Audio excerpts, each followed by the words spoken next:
Chapter 5. James chapter 5. Today I want to talk about God's concern over us. God's concern over us. And when I say God's concern over us, it's a kind of a generic concern. But if you go through what chapter 5 talks about, it's starting off with Jesus talking, James talking about the rich people, and then also talks about patience and endurance and stuff like that. So, but basically this is God's concern over us. Whether we are rich, whether we are poor, whether we are struggling, whether we are wealthy, it doesn't matter who we are. This is God's concern over us. And let's see what God wants to speak to us. James chapter 5 verses 1 onwards. It says, "Look here, you rich people." Well, it's starting off with, "Look here, you rich people." And so some of you are looking like, that's not for me. Who thinks you're poor here? It says, "Look here, you rich people." Okay, so maybe you're saying, "I'm not rich." Raise your hand if you're poor. Well, you're not rich and you're not poor, so who are you? I think it's for all of us. So, "Look here, you rich people. Weep and groan with anguish because of all the terrible troubles ahead of you. Your wealth is rotting away, and your fine clothes are moth-eaten rags. Your gold and silver have become worthless.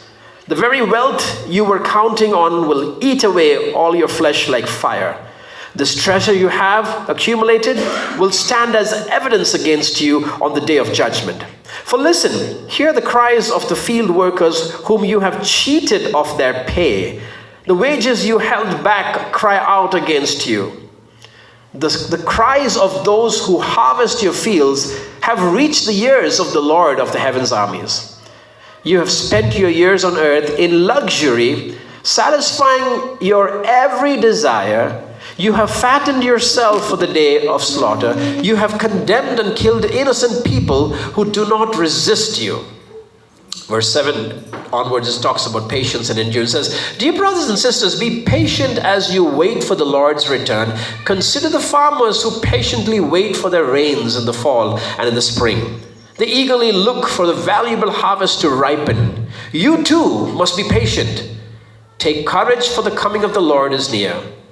And verse 9 says, "Don't grumble about each other, brothers and sisters, or you will be judged. For look, the judge is standing at the door. For examples of patience in suffering, dear brothers and sisters, look at the prophets who spoke in the name of the Lord. We give great honor to those who endure under suffering. For instance, you know about Job, a man of great endurance. You can see how the Lord was kind to him at the end. For the Lord is full of tenderness and mercy. But most of all, my brothers and sisters, never take an oath by heaven or earth or anything else. Just say a simple yes or no, so that you will not sin and be condemned."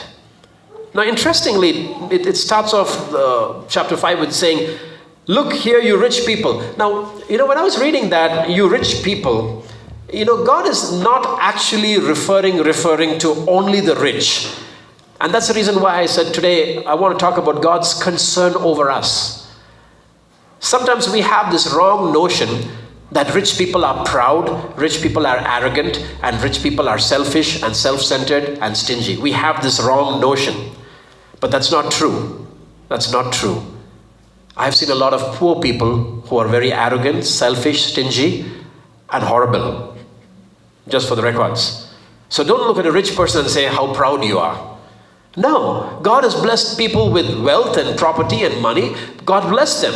It doesn't matter who they are. It doesn't mean that they're proud and arrogant. So when God is looking at us and saying, "Look here, you rich people," He's basically looking at all of us. It's for all of us. It's not just for the rich alone. Because even if we don't consider ourselves rich, how many times have we been stingy, and how many times have we been arrogant, and we've been proud, and we've been so lofty in our ideas and think we know everything, and how many times we've done that? Many times. We don't have to be rich to feel that and be that. And so he says, look here, you rich people. Weep and groan with anguish because of all the terrible troubles ahead of you. It says, your wealth is rotting away and your fine clothes are moth-eaten rags. Your gold and silver have become worthless. The very wealth you were counting on will eat away your flesh like fire. I've always emphasized the importance of us not depending on our money, not depending on our education, not depending on our status, not depending on our grandfather's wealth or our father's these are good things. Nothing wrong with this. Don't get me wrong. If you have property and money, God bless you for it. But don't depend and don't bank on that. I know people who have depended and banked on that, and today they are in a very, very difficult position because all of that is gone. And so sometimes we think our money is going to save us, our wealth is going to save us. A few years back, when talking with Kavya, even a few days back, she was mentioning, she said, Uncle, so many portions of Gubi used to belong to my grandfather. So much of big land. She says, acres of land, all those houses right now that I see, all belong to my grandfather. I said, where's it all now, Kavya? Oh, Uncle, they were betting and they were playing cards and they were gambling and drinking and they lost all their land. Right? If they didn't do that, today she'll be a very, very, very, very, very wealthy girl with all that land and, maybe she won't be sitting down here and looking at us. Maybe, I don't know, but maybe she might be still looking at us here. But I'm just saying, you see, sometimes we think I have all this. It can all go like that. It can go just in a game of cards. Can you imagine someone played cards and lost their property? What a dumb person. I wish I could meet that person and look that person in the face and say, what an idiot you are. I'll have so much of pleasure in doing that. What an idiot you are. You see, these things are not going to help us or save us. It says, and that's the reason why God looking at us, and the Lord is speaking to us saying, hey, be careful, because your wealth is rotting away and your fine clothes are moth-eaten rags. Your gold and your silver have become worthless. The very wealth you were counting on will eat away your flesh like fire. The very wealth you were counting on is going to eat your flesh like fire. And so, is it wrong to have wealth? No, it's wrong. Not wrong. Is it wrong to have money? No, it's not wrong to have money. But counting on that, the Bible says, don't count on that. Don't count on that. Don't depend on that. Don't look at that as your savior. God is your savior. Jesus is your provider, not the money and the wealth. It says, the very wealth you were counting on will eat away your flesh like fire. This treasure you have accumulated will stand as evidence against you on the day of judgment. How sad and how horrible is that? Look at what it's saying. This treasure you have accumulated will stand as evidence against you. How will the treasure that you accumulated stand against you as evidence?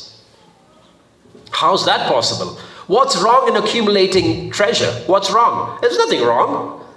But how is that what you accumulated standing against you as evidence? That's because there's no problem in the treasure, there's no problem in the money, there's no problem in the wealth. There's problem in you worshiping that and counting on that. That's why that stands against you. Having it is not a problem. Keeping it is not a problem. Using it is not a problem. The problem is you looked at that as your God. You looked at that as your savior. That's the problem that God has with us. He says, and that will come against you. That will come against you as evidence on the judgment day. For listen, hear the cries of the field workers whom you have cheated of their pay. The wages you held back cry out against you. And I've always encouraged people, do not treat your employees or do not treat the poor with contempt, and do not be harsh and angry. Do not be, a bad person to the needy and the poor and your laborers and workers. Do not do that. The Bible clearly says that their cries are going to the Lord. And by the way, just for the record, these are not Christian people's cries. They are laborers and poor people's cries. It doesn't matter whether you're Christian, Muslim, Hindu, atheist. It doesn't matter who you are. When you are not behaving in justice and mercy and kindness and in the right manner to an employee, the cry of that employee, immaterial who the person is reaching the Lord. It says, for listen, hear the cries of the field workers whom you have cheated of their pay. The wages you have held back cry out against you. The cries of those who have harvested your fields have reached the ears of the Lord of the heavens' armies. And so justice is basically what's the need of the hour. Give to those who have to be given to, who deserve it. Give it to them. Do not take away from them. Do not rob them. Do not steal from them. Do not argue. Do not fight with them. Give to them. You know, I've mentioned this many times, but sometimes when I see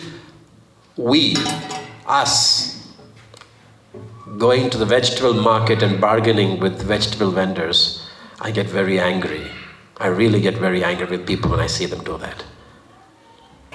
I'm serious. I'm asking you guys to think about this. You go to a fruit vendor, vegetable vendor, you're buying 10 rupees, 15 rupees, or 20 rupees of something for a kilo, and you're saying, reduce the price. Give me less price. Give me a discount. That person is sitting in the hot sun the whole day, sitting on the platform, doesn't even have a shop, there's no fan, there's no water, and you're bargaining and taking away their 5 rupees. How horrible is that? How horrible can I be to do that? How can you go to a person whose 5 rupees is their income and bread and butter and rice and dal for their family and take away that? That's the same thing. It's almost the same thing as when you have an employee not giving him his pay. Maybe you're saying, oh, the Bible is talking about employees and people in the fields. I don't have any people in the fields and employees. Well, if you go and argue and bargain and take away someone's money, that's the same thing. It's even worse, actually. You know, I make it a point every time I go there, I'll ask them how much it is. I'll say, okay, it's okay. Give it. And you know what I've noticed? Here's what I've noticed. When you don't argue and bargain with them and you give it, they'll tend to love you and give you extra than you actually need. They will just take so much and give you. Because that's their gratitude to you. Treat people with kindness. You know who you're supposed to go and argue and bargain with? All our politicians. Go and rob their money. Don't go to the poor. Go to all the ministers and MLAs and tell them what's happening. Give me my money. My tax money, give that back to me. Go there. That's the place you need to be doing that to. Not to a poor guy selling potatoes and tomatoes and taking away his 5 rupees and his 8 rupees. What thrilling would we get doing that? And the Lord is saying, their cries are reaching out to me. You have spent your years on earth in luxury, satisfying your every desire. You have fattened yourselves for the day of slaughter. You have condemned and killed innocent people who do not resist you. Sometimes we might think that we've killed innocent people is literally murdering or killing. No, it's not. It's not just that. It might be that also, but it's not just that. How many times in our conversation, in our action, in our behavior, we have murdered people? We don't have to take a knife and go and kill someone. You can kill them with your word. You can kill them with your attitude. You can kill them with your action. You can kill them with your facial expression.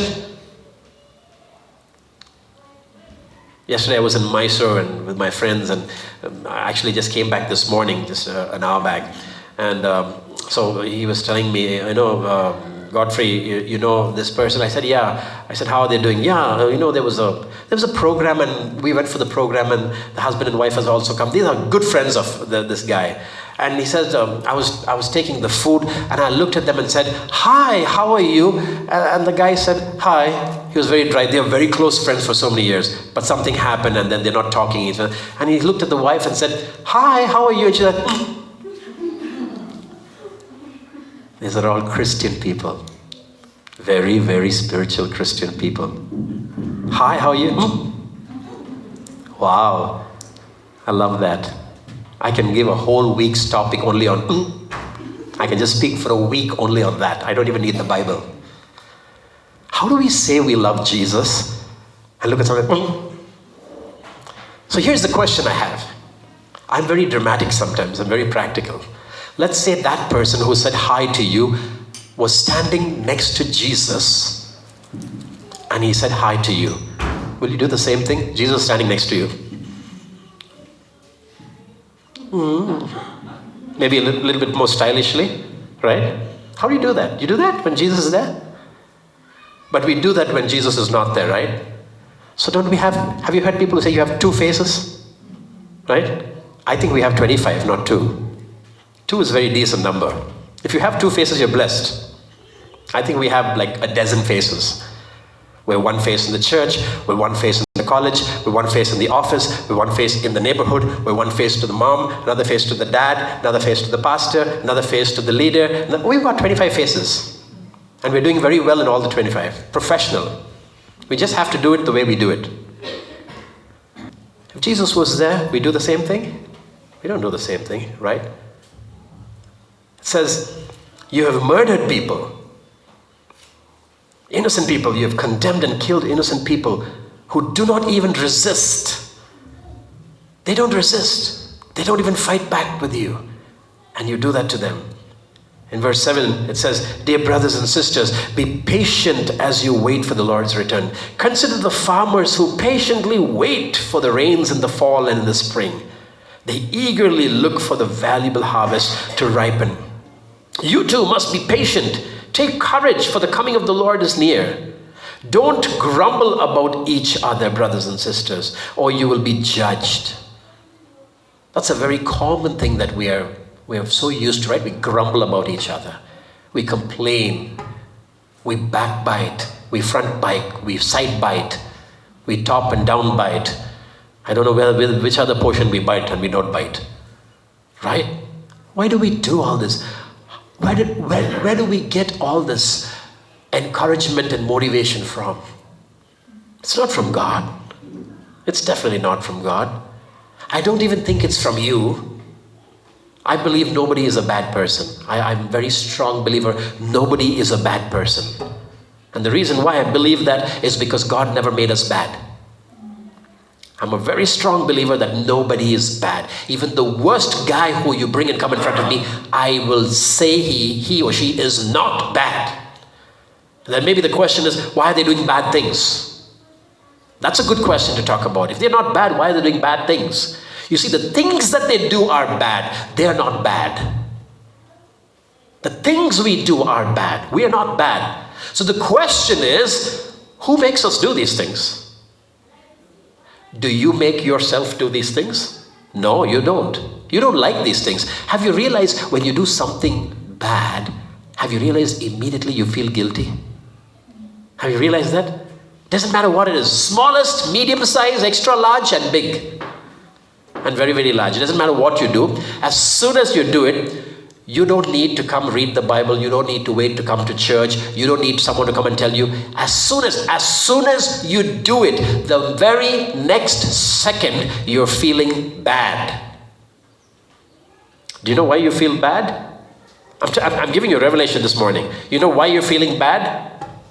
Because you are good. God made you good. He never made you bad. Because God made you good and you did a bad thing, you're feeling bad about that bad thing because you are a good person. That's the truth. You're not a bad person. You're a very good person because God made you a good person. But we do these bad things. You don't do these bad things. The devil is making you and convincing you to do these bad things. It's the devil. It's not even your family members. It's not even your relatives. It's not even your colleagues. It's not even your neighborhood and your community. No, it's the devil. You know, the Bible says the devil comes to kill, steal, and destroy. Kill, steal, and destroy. And there's another, the devil has a lot of titles, by the way. Another title of his is, he's the father of lies. He's who? the father of lies. He lies to you. He convinces you. He did that to Adam and Eve. He continues to do that to us also, even now. So we do bad things. We're not bad people. And so if you decide you don't want to do the bad things, because you are a good person, you can resist the bad things. Bad behavior, bad mouthing, bad attitude, anger, jealousy, hatred. These are all things we invite. A child is not born with jealousy. How many of you have gone and seen a newborn baby? You've gone and seen a newborn? As soon as you see that baby, has anybody looked at the baby, picked him and said, "Ayo, you're going to be a very jealous fellow when you grow up"? What an angry face I can see here. Anybody picked up a baby and said, "What an angry, horrible face, so sinful you are"? Anybody looked at the baby and said that? We say other things, right? Ayyo, cello, kutti, roja palam, this palam, that palam, takali, punde, right? Baby, cute. A baby is not born with lies and jealousy and hatred. Where did the baby get it from? Where did it come from? Maybe father and mother, maybe uncle, auntie, maybe friends, neighbors, church members. They learned it. They heard it. They saw it. They liked part of it. They took it. They used it. The baby is not bad. The things that they take and use are bad. And so we have a choice not to take the bad things. We have a choice. You can look at it and say, "I don't want it." If somebody is backbiting about somebody, you have two choices. One is to continue in the conversation and add your flavor to the backbiting. Or you can say, "Excuse me, I've got a lot of work, I need to leave." Most of the time we don't say the second thing, because we like what we're hearing the first one. As soon as we hear something, "Really? I also knew that 3 days back. Like this they did for me also." Immediately all the flavor, chocolate, vanilla, strawberry, all the flavors will come. Finally you're eating cassata. Everything mixed. Nice, sumptuous meal. And trust me, even while you're doing that, there's a voice saying, "Stop it, stop it, stop it, stop it." The voice is saying, while you're adding the flavors, the voice is saying, "Stop it." And you're saying, "Chumarada." Yeah, correct, yeah. We are putting the voice down. We are saying, "Behave yourself." Can't you see I'm seriously discussing something here? Yeah, seriously discussing excellent things. That's what we do. And God's saying, don't do that. It says, don't grumble about each other, brothers and sisters, or you will be judged. For look, the judge is standing at the door. Who's standing at the door? The judge is standing at the door. Who's the judge? Not Mr. Kupusamy from the High Court. Not Ramsamy from Supreme Court. No, that's not the judge. The judge, Jesus, is standing at the door watching everybody's cases. He's watching everybody's cases. The judge stands at the door. For examples of patience and suffering, dear brothers and sisters, look at the prophets who spoke in the name of the Lord. We give great honor to those who endure under suffering. For instance, you know about Job, a man of great endurance. You can see how the Lord was kind to him at the end. Why was the Lord kind to him at the end? Because he was a man of endurance. He endured till the end.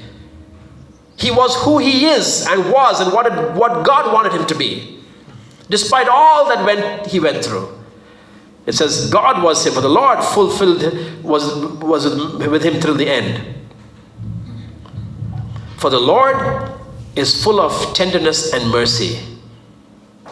God is full of tenderness and mercy. He will be with you. He will rest with you. He will abide with you. He will help you. But you need to have a character that allows God to help you. You cannot be inviting trouble into your life and then say, "Lord, come and be part of this trouble also." It doesn't happen that way. But most of all, my brothers and sisters, never take an oath by heaven or on earth or anything else. Just say a simple yes or no, so that you will not sin and be condemned. Sometimes we like taking oaths, we like taking promises, we like taking all these things, and we don't want to fulfill them. We don't want to keep them. Sometimes people don't want to promise you things. You know why? Because they've decided at some point of time, somewhere in their life, they've decided, I actually would like to do that sometime, so I don't think I can promise you. You know why I'm saying that? Because I've done that. I've done that. I don't want to promise something because inside me somewhere, I have this selfishness and this sinful nature saying, actually, I want to do that. So if I promise I can't do that, and then I'll have an excuse for the promise. I'll say, what's the point of promising? I can't keep it up anyway. I'm human. Well, I know you're human. I know you can't keep it up. But why are you getting scared to even say, I promise I will not do that? Right? God's looking at our hearts. Heart matters. It's not about keeping up the promise. It's not about keeping up the promise. It's the heart that wants to try to keep up the promise. Whether we like it or not, we go and do our exams, right? Whether we like it or not, we go and do our exams. How many of you have told your parents, I didn't study well. Next year I'll write. You told your parents that? I'm not fully prepared for this government exam. Maybe next year I'll do it. You know what your parents are going to tell you? I don't care what you studied. Go write the exam and come. It doesn't matter even if you fail. Go fail and come back. Let me see it. That we know. We don't want to promise that we'll do it next year. We'll go and do it, whether we know it or not. You see, that effort to go and do it is what God wants. That effort. Because your effort becomes your promise. Your effort becomes your desire. Your effort is watched by God. We're weak. We're all weak. We can't keep up promises. But you know what God looks at? He looks at your effort and He makes that weak promise a strong one. He makes it strong. We don't have strength to keep up any promise. We don't. That's very evident. But all He wants to hear is saying, God, yes, I want to not do that. Yes, I want to do that. Yes, I will do that. He just wants to hear that. Have you ever heard God anytime tell you, if you break the promise, I will kill you? Anytime you heard God say that? If you break the promise, I will kill you, man. No, He doesn't say that. If you break the promise, I won't give you food for 6 months. No, He doesn't say that. So why do we have a problem of not wanting to keep a promise? Why? What's the fear there? There's no fear. It's just attitude. Because we have something in our mind that tells us we want to be safe. It's okay to be safe. But sometimes it's not okay to be over smart. You want God's help? Don't be over smart. Be humble. Be willing to ask God to strengthen you. He will keep up your promise. You will not keep up the promise. He will.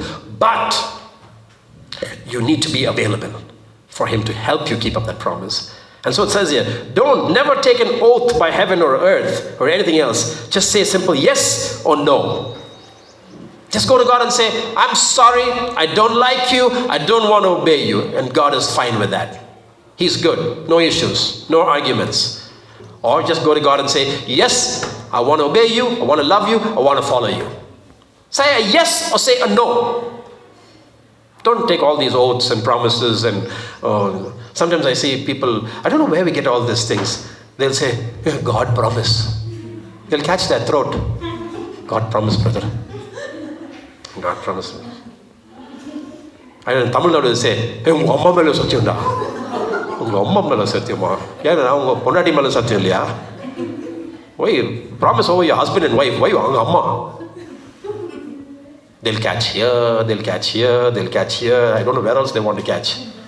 How is the promise got to do with catching your throat? I don't know where we get this from. If you touch here means everybody will believe you. If you say, I promise, hey, you're telling lies. No, I promise I won't do it. No, telling lies. I promise that. In that way, I'll catch my whole throat. I promise it. Big promise. That's not necessary. Yes, no. God is watching it. God is watching. Yes, no. That's it. Don't go beyond that. Because God's not interested in all the drama. People like all the drama. God's not interested in the drama. You can catch whatever part of your body you want. He's not going to be impressed. Just say yes, say no. Be simple and humble. Be transparent. Be available. Be that person that God wants you to be. You'll be such a happy person in life. Don't please people. Don't please people. Please God. That's the only person you don't want to mess with. He's the only person you don't want to mess with. It's okay to mess around with anybody else. Not God. Not God. Be the best you can be to God. Be who you are to God. Don't fool around with Him. He will make sure you go places. He'll make sure you get what you want. He will make sure He protects you and guides you and loves you, and He will be there for you. Let's all stand.